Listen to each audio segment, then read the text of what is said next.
update ng bayan, maasahan anumang panahon.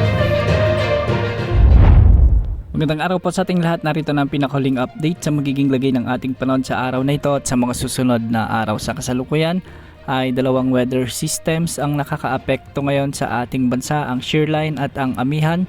Unahin natin ang shear line na kung saan magdadala ito ng maulap na kalangitan, kalat-kalat na pagulan at pagkidlat pagkulog sa buong Eastern Visayas, Negros Occidental, sa may Guimaras, Cebu Province, Iloilo, Capiz, Sorsogon at Masbate. Mag-ingat po dahil posible ang banta ng mga biglaang pagbaha o pagguho ng lupa, lalo na kung may mga mairal na katamtaman hanggang sa malalakas na pagulan. Dahil naman sa amihan o northeast monsoon, asahan din ang maulap na kalangitan na may mga kasamang pagulan sa Cagayan Valley, Mimaropa, nalalabing bahagi ng Western Visayas, nalalabing bahagi ng Bicol Region, sa may Aurora at Quezon Province. Mag-ingat po dahil minsan makakaranas sa mga lugar na ito ng katamtaman hanggang sa malalakas na pagulan na posibleng magdulot ng mga biglaang pagbaha o pagguho ng lupa. Samantala, magiging maulap din ang mga kalangitan na may mga kalat-kalat na mahihinang pag-ulan, dulot pa rin ng amihan o northeast monsoon sa Cordillera Administrative Region. Sa Metro Manila at nalalabi pang bahagi ng Luzon,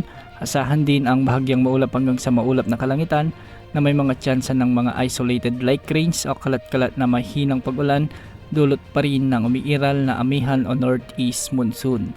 Para naman sa nalalabing bahagi ng ating bansa, asahan naman ang bahagyang maulap hanggang sa maulap na kalangitan na may mga isolated rain showers and thunderstorms, dulot ito ng mga umiiral na localized thunderstorms. Mag-ingat po dahil posible ang mga banta ng mga biglaang pagbaha o pagguho ng lupa, lalo na kung may mga mairal na severe thunderstorms. Sa kasalukuyan, wala tayong minomonitor na LPA o bagyo sa loob at labas ng ating area of responsibility at inaasahang magiging bagyo-free ang ating bansa sa susunod na 3 hanggang 5 araw. Para naman sa lagay ng mga pag-alon sa ating mga karagatan, matatas na pag-alon pa rin ang inaasahan sa mga karagatang sakop ng Northern Luzon, sa silangang karagatan ng Central at Southern Luzon at Visayas, posibleng umabot mula 2.8 hanggang 5 meters. Sa nalalabing karagatan ng Luzon at sa silangang karagatan ng Mindanao, posible ang mga pag-alon hanggang 3.4 meters. Sa nalalabing karagatan ng bansa, posible ang mga pag-alon hanggang 2.1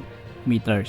Bukas asahan pa rin ang pag-iral ng shear line at amihan na magdadala ng mga kalat-kalat na pagulan sa ilang bahagi ng ating bansa. Yan mo lang latest sa lagay ng panahon. Ito pang weather update ng bayan, maasahan anumang panahon.